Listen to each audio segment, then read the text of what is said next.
This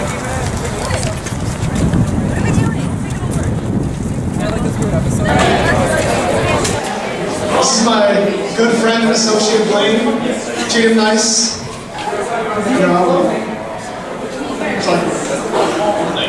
It's getting a little spicy in here right now. Alright, ladies and gentlemen, some of you may know who I am, some of you may not. Those who don't, you're probably too old. My name is Blaine. I am the gym leader of the formerly Cinnabar Island gym. I had to move the seafoam. There was a volcano. It wasn't very pretty. It burned down! It burned down. The building was on fire. It was unfortunate. Thank you.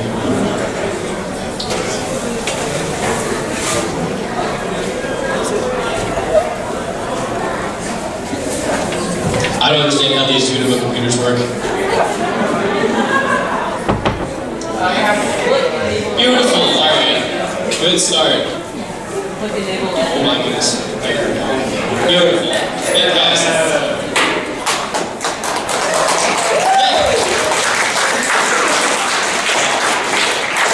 Thank you, everyone. Once again, welcome. First of all, welcome to Genericon. Thank you for being here. Give yourselves a round of applause. Now, some of you might be here, but how many of you, raise show of hands, how many of you are Pokemon fans in this room right now? How many of you enjoy it? Alright. Yeah! Like everybody. Okay, good. Fantastic. Alright, but how much do you truly know about the world that you live in? About the Pokemon world itself? That is what I am here for today. This panel, which came first, the Arceus or the egg? We're going to find out. There's actually an answer to that. Let's just see that way.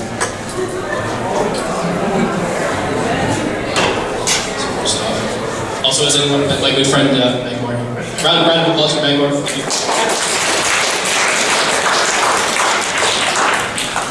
Okay, so first off, what we're going to do is we're going to start with the origin story, basically where everything began, how everything supposedly happened in the first place.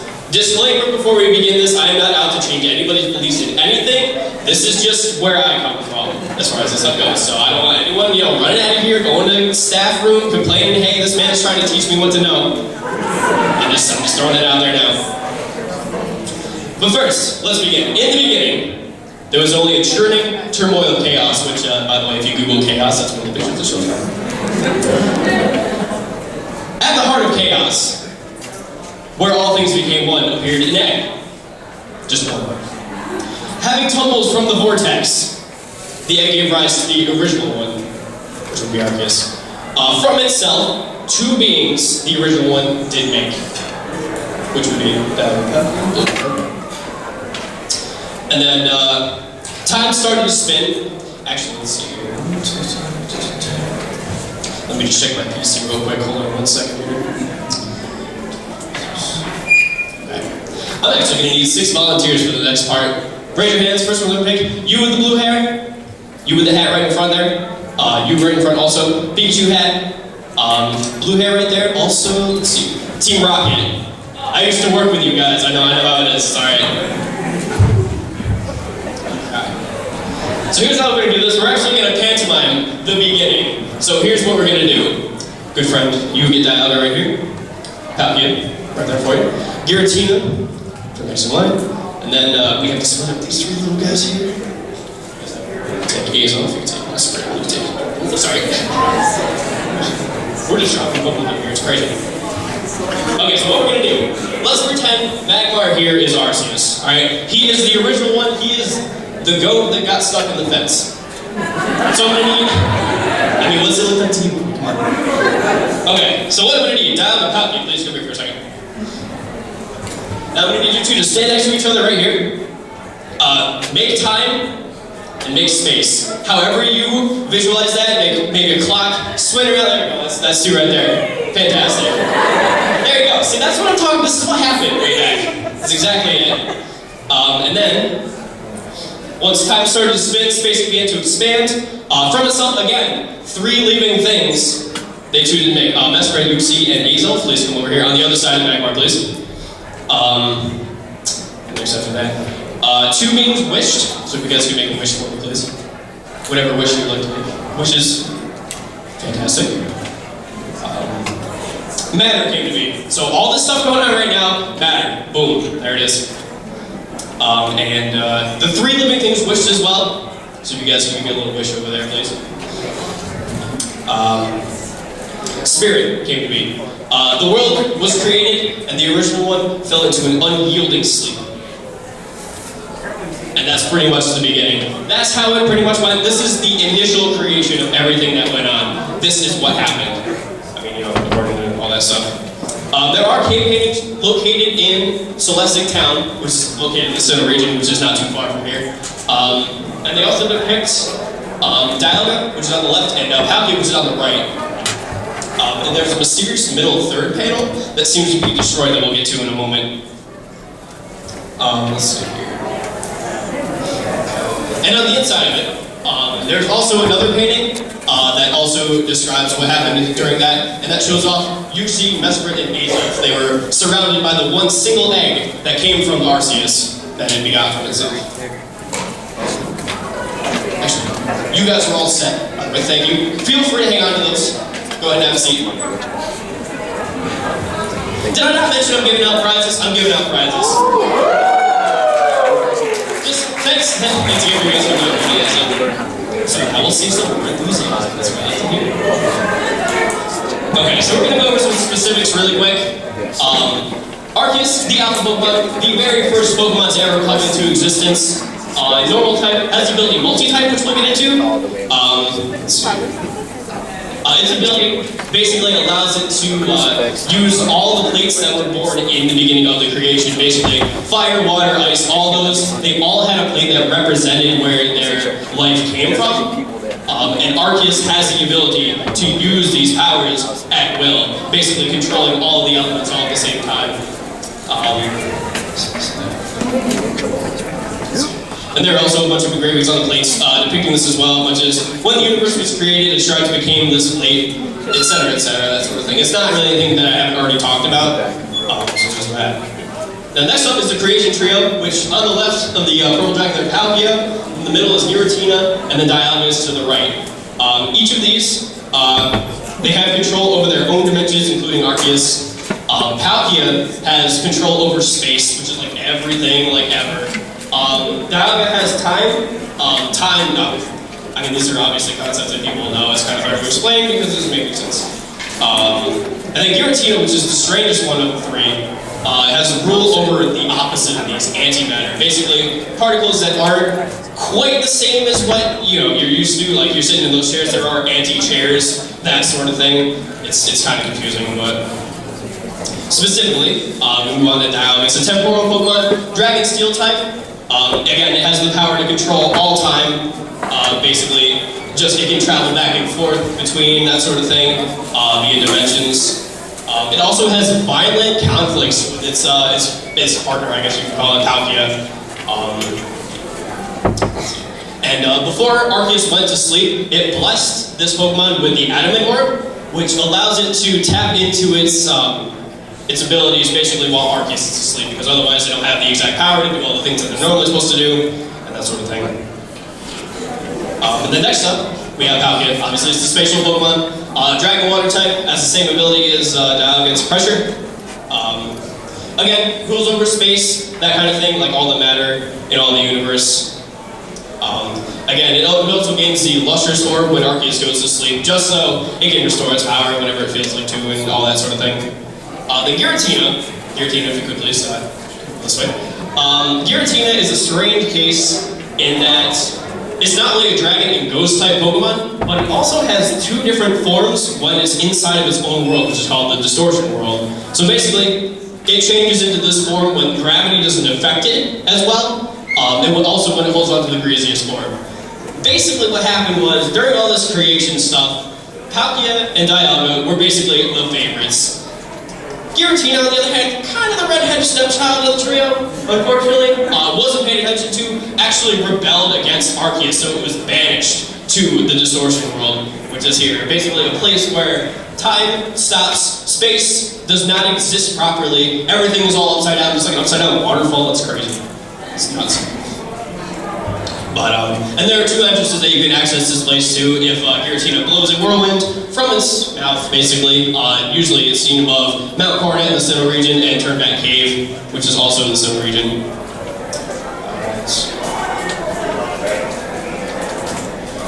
Thank you very much, by the way. Round of applause for Giratina for having a tough life, making it through. Then up next we have Yuxi, Mesprit, and Azelf. They are basically the three late guardians of the Sinnoh region. They were created solely to invoke feelings and the like in people, because around this time, towards the end of it, people also started to appear in the first place. Whether they're evolved from other Pokemon or they just kind of showed up is still kind of an area of debate, so we're not exactly sure how that goes on that. But basically, the jewels that you see depicted on their foreheads, also in their tails, they can use them to control one of these dragons. If for whatever reason they start going out of control, that sort of thing. They can also use the red chain that they can form from these jewels to also summon one of the dragons to wherever they are. It's actually, they were built as sort of like an anti kind of dragon trio thing, just in case if one of them, obviously like Giratina, would freak out and, you know, start destroying everything. Which is a good thing. So specific. Yuxi is located in Lake Aquity. All these are in Sinnoh region, by the way. Lake Verity is where Mesprit resides, and Azelf is in Lake Valor. Which is interesting because these caves, they go directly underwater, which is odd because you'd think these Pokemon would want to, you know, not be wet all the time. But basically what they do, they have the ability to separate their spirit from their body at all times and not die. So what they would do in order to survey the surroundings, see what's going on with the actual world, is they would basically just go deep underwater to protect their physical selves, and then use their spirits to go survey the area around, and that sort of thing. Specifically, there's actually a myth about this. It's called the Sinnoh's myth, for whatever, because someone had a really bad time naming the myth. But it's basically three Pokemon that were into the lakes they dove. They dove deep, etc. It's deep, really deep into the water. Blah, blah, blah. It's literally that. It's literally like deeper and deeper they dove and blah. It's the same thing. It's not even good. It's not even good.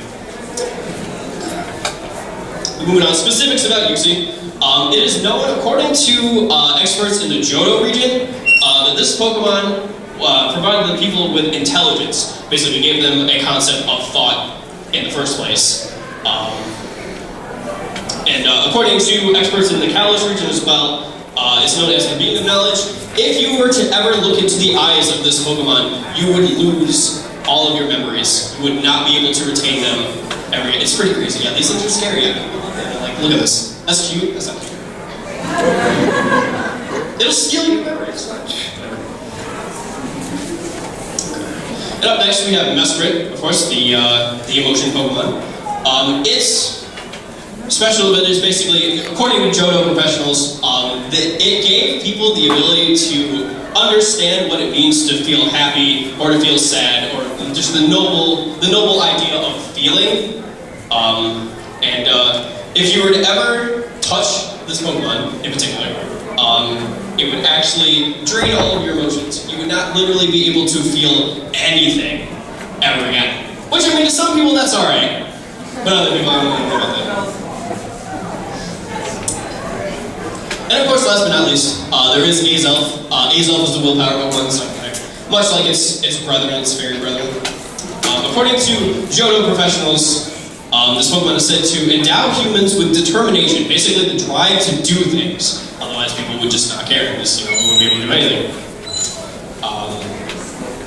According to the experts from the Unova region, when Azelf flew, it gave people the power to determine what to do with themselves, how to do it, that sort of thing. If this Pokemon, according to legend, if it is ever put under any extreme stress or is harmed at all, it will sap the determination from your body, and you will be unable to move forever. These are like little fairy monster dudes, and this, you know, it's kind of crazy how they can just take away that sort of thing, but that's what makes you human. They're basically dehumanizing you in a way that, hey, we'll take this energy back and then put it into something else where it can be useful. That's what they do. Which is scary. And again, around this time, this is when people started to arrive in the Sinnoh region, and also from another area, many knows the Johto region, is in this area called the Sinjo Ruins. This is where Arceus supposedly had his first altar built, where people prayed to it, where it had interactions with people before its unyielding sleep. Okay, up next, I'm actually going to need 3 more volunteers. Oh man, look at all the hands now that you get a prize for it. Let's go with you. Let's go this guy with Henry. And let's go with the guy with the brown jacket sitting up there.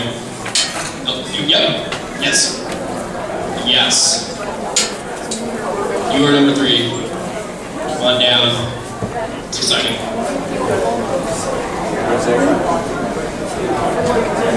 Now these 3 Pokemon are known as the weather Pokemon. Basically how it works is they have control over their own realms as far as the weather goes. Groudon, on the left, the red Pokemon, has control over sunlight and can also create Earth. Kyogre on the right-hand side has power over all water and can also control the seas, basically. They're pretty much like yin and yang kind of thing. The Rayquaza is the ruler of the sky. Basically, he controls everything that happens that's obviously not on the Earth or in the ocean. And just whenever these 2 fight, which is apparently frequently, because we only, how many remakes have we gotten so far? Rayquaza calls the fight for the most part. So if I could have you 2 guys, Kyogre and Groudon, come out here and fight each other, because that's like generally how they just, do everything all the time. And then, young lady, if you could do me a favor and tell these 2 to cut it out. Knock it off!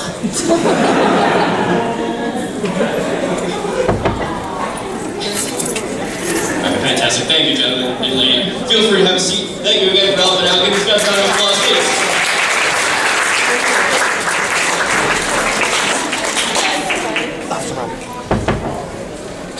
Isn't this fascinating? I love this kind of stuff. It's great. Now, first of all, we're going to cover Groudon.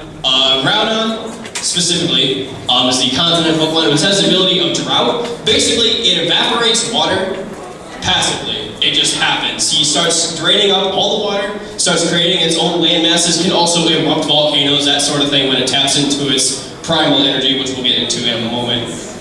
According to its original Poe and Pokedex entry, it can actually expand the continents. At this time, there were no serious land masses. This is most likely also the time where the Lake Guardians took rest underneath the lakes that they claimed as their own. And of course, next up would be Kyogre, which is again, it's another yin-yang thing where one does the opposite of the other, so there's a constant balance or a constant fight, apparently. Kyogre is sea-based Pokemon. The Drizzle, it does the same thing pretty much as Drought, except it's raining all the time. I don't know if anyone's a fan of rain, especially if you're from this Unova region in particular, in this, what do you guess, New York? So this is called, okay. It's rain all the time. But imagine if it was heavy downpour 24/7, things would just be wet.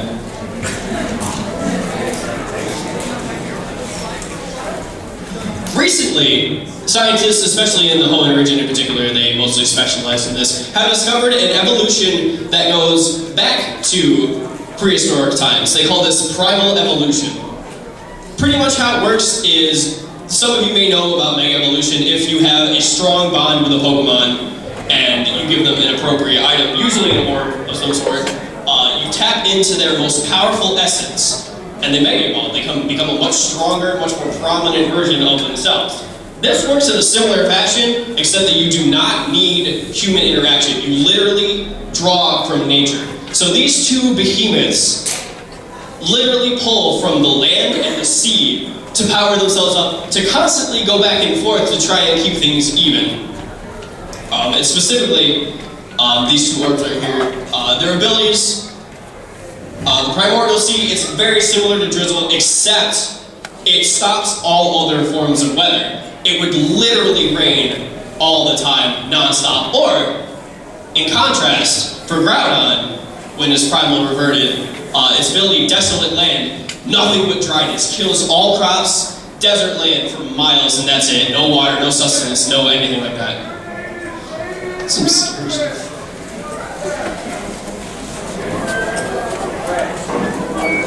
And then, of course, we have the third one. Basically, let's call him the older brother of the two. Basically, stopping all that kind of nonsense. Rayquaza, the sky-high Pokemon, is a dragon type. Once again. According to its original Hoenn Pokedex entries, Rayquaza lived hundreds of millions of years in the ozone layer, which is the layer in the stratosphere above our planet. Basically, it catches the UV radiation, about 93 to 99% of it, currently. And it survives, basically eating the minerals, the water, and meteoroids that would get trapped up in the stratosphere. Basically, just to make sure that, it doesn't crash into us, we don't all die. Which is fortunate.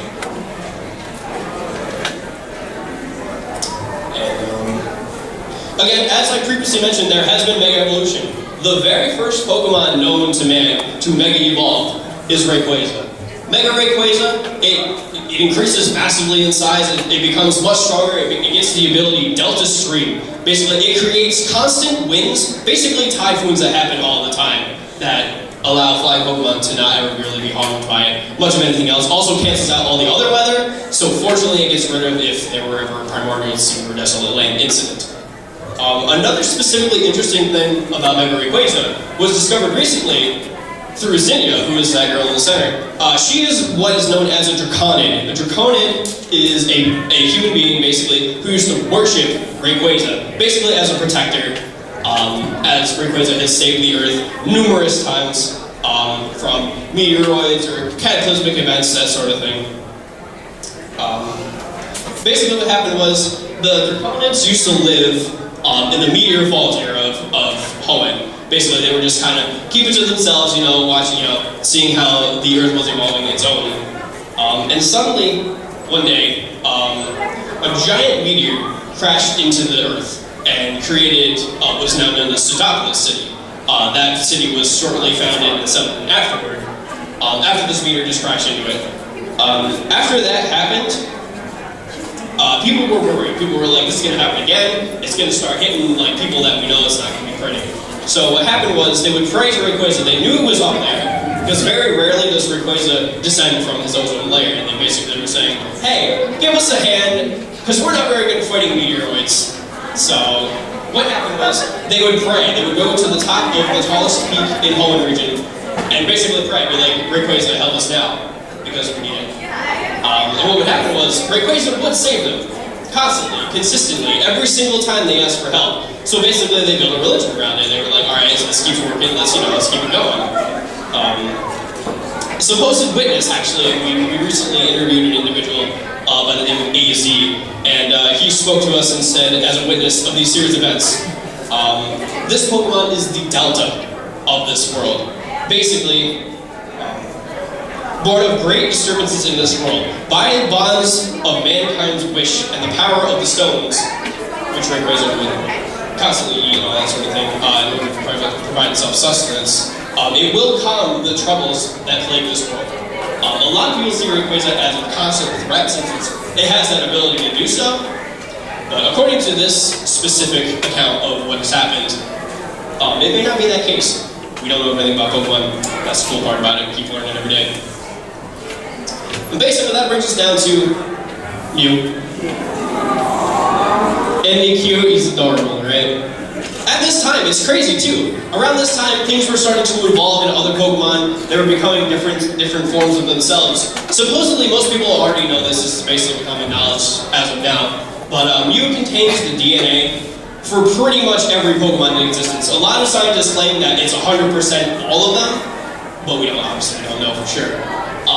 But during this time, before they either evolved, were hunted to extinction, etc., they used to travel in packs. There used to be a lot of you hanging out, having fun together, playing around, hunting, that sort of thing. But suddenly they all started to disappear, which is odd. And then last but not least, I'm actually going to need, let's see, 5 more people. 5 more people, and that's going to be it. The Team Rocket member over there. So blue hair, please, green sweatshirt. Let's see. Jack, if you could, please. Let's see. Red hat. Same red hat. The green bow also, please. Around this time, people are starting to settle. Land masses are starting to form from these events. Basically how it works is suddenly we need someone to move all of these continents around this place, around this world that we call the Pokemon world. At this time, people are starting to think to themselves, hey, we need a way to make sure that people stay connected with one another, you know, stick around, that sort of thing. Easier to contact, however you want to put it. So what happened was people built Regigigas from clay, rocks, anything they could find organic, basically, and somehow gave this Pokemon a soul. How this would work, Regigigas, if you could... Regigigas was given the task of throwing a rope around each continent and pulling it towards the other ones. Basically, literally like a giant rope, just lasso around this giant landmass and just tug on it. Obviously, this sounds like a tough job. So what happened was, Regigigas thought to itself, hey, I'm gonna need help. So what they did was they allowed it to create helpers, Regice, Registeel, and Regirock. Which, if the three of you could assist them in pulling the continents, please. If at all possible. But actually, you can pull that table, that'd be great. Just make it the interesting thing about it, too, is that a lot of people first thought that in the Hoenn region was the only place you could find these guys, which is not true. At first, the only Regigigas we found, like, still intact and able to be risen from its slumber was in the Sinnoh region in Snow Point Temple. But that is not the case. The case, actually, you can find a set of Regirock, Registeel, Regice, and also their master Regigigas in the Unova region, the Hoenn region, and I believe also in the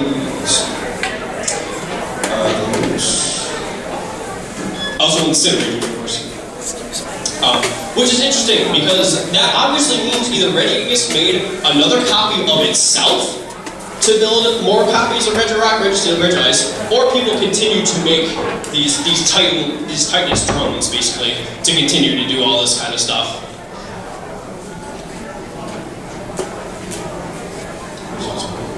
And around this time, the Sinnoh region was finally settled. It started to come into its own as a continent, and then people obviously started to branch out to the other regions, Kanto, Johto, that sort of thing.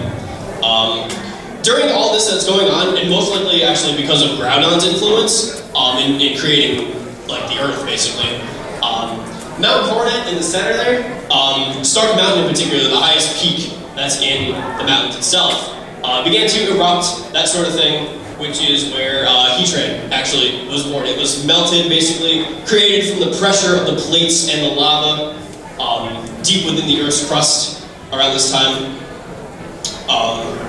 And after this is pretty much when everything was settled. This is pretty much the entirety of the creation. And at this time, this is when Arceus would actually fall asleep for the last time after everything is all said and done, and it blessed the three orbs on Giratina, Dow, and Palkia. And that is pretty much it. That, as far as we know, is the entirety of the creation. Basically, how this world was brought together, how it was created, brought to life in the world of Pokemon. Thank you, ladies and gentlemen. Feel free to have a seat. Now, does anybody have any questions? Any concern, anything that they'd like to ask? Shulk, in the back. What if one trainer would go every single legendary? Every single legendary? Supposedly, actually, it's funny you mentioned that. I actually forgot to mention it initially. Arceus is very knowledgeable about this sort of thing, even while it's asleep. So, suppose someone were to go to the Distortion World somehow and snag Giratina. Gone forever, like, instantly taken out of the equation. Arceus literally makes another one. Arceus apparently has the ability to create any Pokemon at any time, given its, obviously its deity-like powers and that sort of thing. So it's very possible that when someone tries to upset the balance like that, another one's just created almost instantaneously, just so everything doesn't fall apart. So, thank you for that question. Or return back, please. So using that philosophy, how would you explain if someone captured Arceus first, and then proceeded to capture, if you captured Arceus, wouldn't he no longer be able to replace those other Pokemon? Well, see, that's the thing. Do we know for a fact that this is true, all this stuff is true? Absolutely not. This is all conjecture based on what scientists have discovered, figured out in all these different regions. There could very well be another Arceus we just don't know about. But as we know from these legends and what we've been able to decipher as scientists, there only seems to be one at this time. So to answer your question, I don't know. It's very possible that things would just instantly fall apart if Arceus were captured, or there could be some sort of backup plan that we don't know about. And that, again, that's the beauty of it. The beauty of it is we have no idea. We'll see what happens, though, if it does. So then we'd be able to have a complete story, but otherwise, so that's actually a good question to say. Yeah, you were right, what's up? I think, there aren't really many Mew left. They're very difficult to find, so it's very difficult to be able to conduct any sort of experimentation, observation, that sort of thing. In my personal opinion, I don't see why not. If Mew does, again, theoretically, because there are many, many Pokemon we've yet to discover, and that sort of thing, and the extent of their powers, I would say it's very possible that Mew could become an Arceus, because it does have the ability to transform into anything currently known. So I don't see why it wouldn't be able to.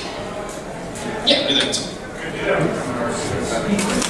Well, that's the thing. Ditto is the failed experiments of us trying to recreate a Mew, for the most part, trying to just replicate how it works, trying to figure out, again, these questions again, what would happen if this Pokemon was gone forever, would someone replace it, etc., etc.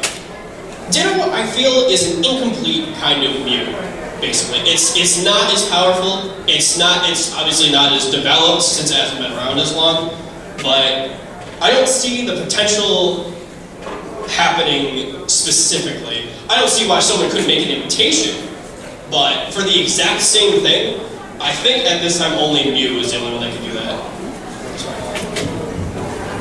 You ready?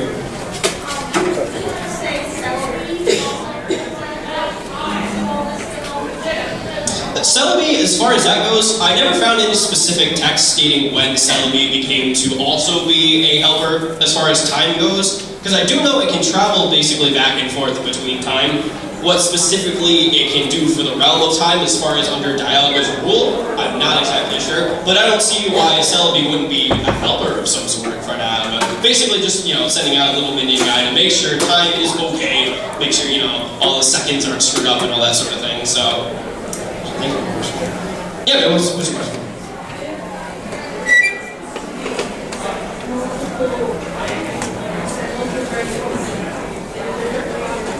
Agreement there. Honestly, that's a question for a breeder and not for a scientist. I have no idea. But as far as that goes, I would imagine it's very similar. Well, also again, as explained, I don't really know if it's fair to classify them as Pokemon because they were man-made. Like Regigigas was created from all these different things, and then from that, Regirock and Registeel and Regis were created. I don't particularly see, well, obviously in production and that sort of thing, yes, they could be replicated, but as far as naturally, I don't know. Mostly, I'm not an expert on eggs. I didn't major in eggs in college.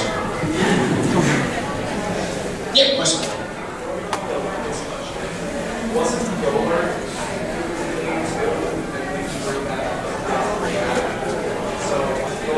I believe you're right. Mostly because Golurk, I believe Golurk is a grounded ghost type, correct? Okay. As far as that goes, ghost type Pokemon in particular, especially, very difficult to categorize, very difficult to figure out because they're ghosts. Obviously, they're like, in a dark room, but specifically, there still is part of that natural environment with them. They were created, yes, but as far as that goes, I feel like also the insertion of potentially possession has something to do with it. Maybe it's a soul that lives on. Maybe it didn't get to complete whatever it wanted to do in its previous life, and then is brought into the infant child. Question right here. As a breeder, I can say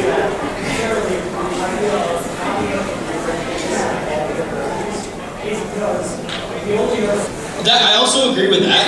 Another thing about it too is this is very ancient technology that we're dealing with. I don't particularly know myself how to make a Regigigas. I don't know if any of you do. If you do, I would probably let somebody know so you can get on that. that terrain. But as far as that goes, I don't know. The technology may have been lost between now and then.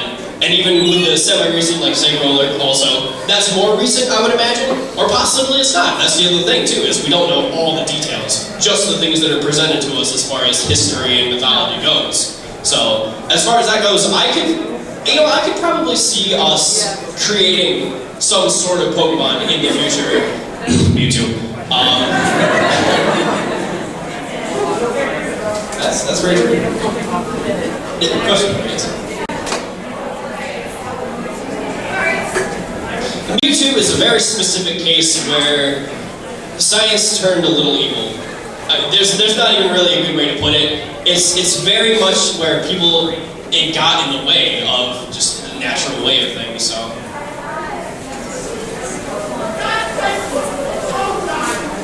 Specifically, since it's pulled from Mew, it would be fair to assume that Mewtwo also has all of these abilities. But for some reason, a bit of a confession actually, speaking of this question, I actually also used to work for Team Rocket. I used to be their head scientist. It's true, it is true. I have reprimanded my ways, but in this specific experiment, we could not replicate Mew perfectly. It never was possible, which is why Mewtwo was created. It was basically, this is the best we got. And we gave it more power, absolutely, but not all of its attributes passed over. So that's basically all I can tell you, otherwise I'm going to get a hit put on me, so. Yeah, question right there.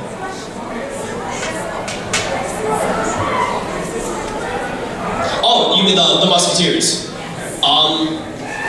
As far as I know, as the history and the mythology goes, they're not really mentioned. They're a very specific sect of them from the Universe region that people constantly study and that sort of thing. But as far as the creation, they're not even a part of it. They were probably just set up to be some sort of like protectors of general areas, most like the Universe region, just to make sure that everything's in order, that sort of thing, like justice is served and all that. So, question. Is there anything you can tell us about the legendary truck that Mew said? Let's see, the legendary truck.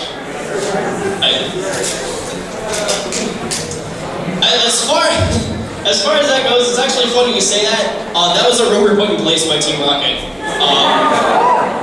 I mean, they could probably tell you more about it back there. But as far as I know, it was literally just to mess with people, just to drive sales of all the stuff that they were. It was really shady. I mean, again, you can talk to them about it if you want to, but aside from that, I don't have any information. Yeah, right through there. Where does this outcry trio fit into the creation method? How you going to structure it? Those three in particular, they don't really have much to do with the creation. As far as they go, they basically represent ideals. Back in, like, way back, a couple thousand years in the Kalos region, or not Kalos, excuse me, the Universe region, there was a war going on. Basically, there were two factions battling for supremacy over the area, and there were two brothers that came across both Reshiram and Zekrom, and one of them wanted to lead with ideals, and the other wanted to lead with truths. They didn't quite agree, so basically what happened was Reshiram approached one and Zekrom approached the other, and they just kind of went around the world trying to promote their lifestyle, basically. But as far as the creation goes, there's not really much to say, unfortunately. Question, all the way down. Yep, Yes. So, hypothetically speaking, a 10-year-old manages to acquire Moltres, Articuno, Zapdos, and Mewtwo, and has them all under his control. Okay, Team Rocket has done this, yes. What's the worst-case scenario from this point? Well, that's the crazy thing about science. I believe at one point we actually put 3 of them together, which is kind of terrifying. It was like Zap, Moltres, something or other. But I mean, aside from that though, the 3, they don't really have much to do with the creation, Zapdos, Articuno, and Moltres, but they're around. They do also represent their elements. They're basically like elemental, for the most part. And again, as far as Mewtwo goes, I made a mistake. I'm sorry, I'll be the first to admit it. But again, not too much aside from what I already went to. So, what's your right in front?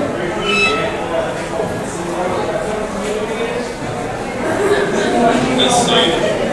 I mean, you know, okay. So, funny story about that actually. One day, I had this crazy idea. I decided I wanted to go swimming. If you know me, I don't like water. I'm not a fan of water. I don't like it. So one day I jumped off the shore, you know, just taking a little stroll up and down the beach on my old home, Cinema Island. Beautiful, by the way. If you haven't been there now, don't go because it's a giant mess. But one day, I decided to jump in the ocean. Something was pulling on my ankle. I didn't know quite what it was. But all of a sudden, I started getting really queasy. Like real sick to myself, like you just need a bad coffin or something. Just terrible, awful. And I tried getting out of the water. It wouldn't let me go anywhere. I was stuck. What I had to do, I ended up throwing a Pokeball at it. I don't know where it went. I don't know. It didn't go to the it didn't go anywhere. It just kind of laid there. I was like, what is that? So I took it home, started researching a little bit.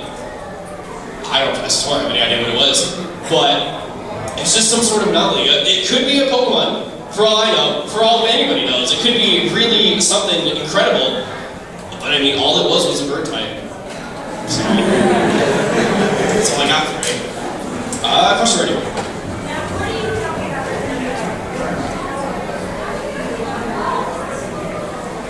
Specifically, like the Ho-Oh and the Lugia and all of them.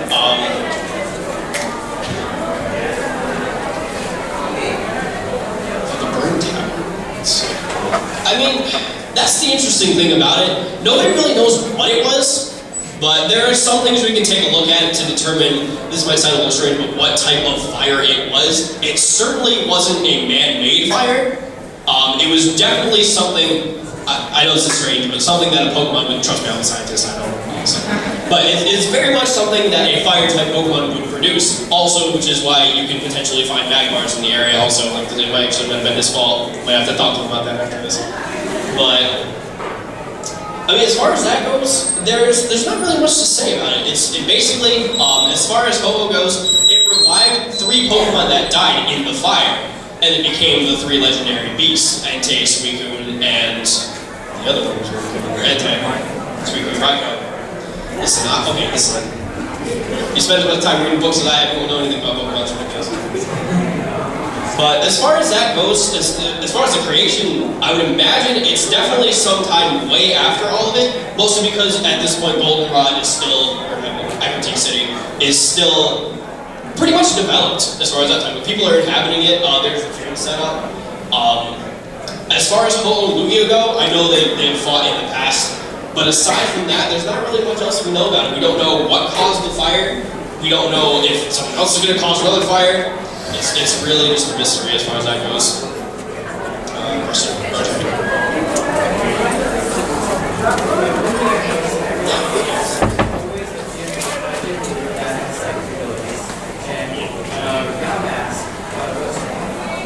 Actually, a lot of scientists, one in particular goes by the name Mad Cat. He actually found out specifically that yes, it is very possible that Pokemon were at one time humans and vice versa. There was actually a time there is actually a text, I believe, in the Canalave Library in the Sinnoh region, where Pokemon and people used to be indistinguishable. You couldn't tell the difference. They were both one and the same. So I would definitely imagine that at some point, Pokemon and people could have been that. As far as psychic type people, I guess if you want to call that something, is that weird to say? But psychic type people, basically, I would not be surprised if they were psychic type Pokemon at one point, or if they just got psychic powers from evolution, many years of it. Aside from that, and as far as the ghost stuff goes, again, ghost type Pokemon are really weird as far as that goes. Like, they're spirits of people that have gone lost, like in the woods, for example. Trevin, I know, is a tree ghost Pokemon. So it's very possible that spirits can sometimes turn into Pokemon, given specific circumstances and all that. So, question purple sweater.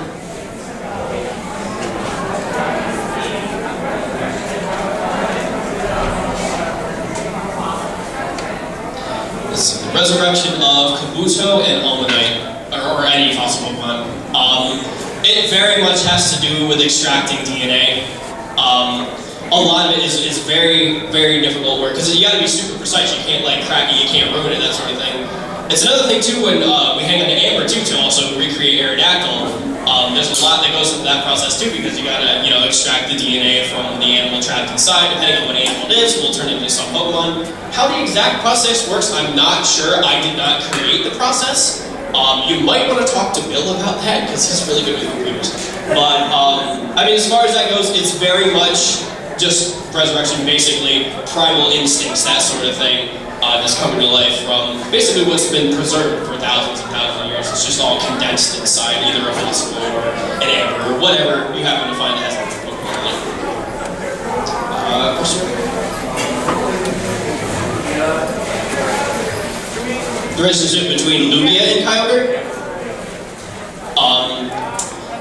As far as that goes, since Kyogre is the ruler, basically the king of the ocean, Lugia basically got a sect of that. Like just one small part, it can pretty much travel anywhere, but its home base basically is in Johto, in the Royal Islands. So how that would go, I would imagine, is Kyogre walked up to one day and is like, hey Lugia, I got this idea for you. You just hang out in this one cave all day, and we're gonna be good. So you can, just take care of that. And he's like, I don't want to do that, so he just left, and then he traveled to Ecritique, and then that happened with the bird and all that sort of thing. So that's how I would imagine their relationship would be like, but I don't speak Pokemon. Okay, last question here. Right here. Alright, let's say the event someone was able to catch a full roster of legendaries, and for some reason decides to use them for evil. Will the other 3 legendaries step in to do something about it, or would they just ignore it? I would imagine depending on the demeanor of each Pokemon, because specifically, as I mentioned before, like Rayquaza is known as a savior. He constantly protects the world of everything that's going on up in the sky and will stop Kyogre and Groudon if they're fighting and that sort of thing. I would imagine the Trio Master, which like Rayquaza, Arceus, Regigigas, that sort of thing, they have some kind of either respectful or just natural primal control over the others. So I would imagine if one of them was captured or something, like I know of this crazy collector guy, started with a Mew card or something, and he ended up trapping most of the legendary birds, and Lugia was like, hey, don't do that, these are my friends. And basically just reacted naturally like, hey, I need to get these guys out of here so we can restore the balance of nature, that sort of thing. So I would imagine, yeah, some of them would definitely react that way, or if they're completely annihilated or whatever happens, Arceus could also possibly be created. And that is going to be it. So thank you everyone for swinging by. I appreciate it. Fantastic.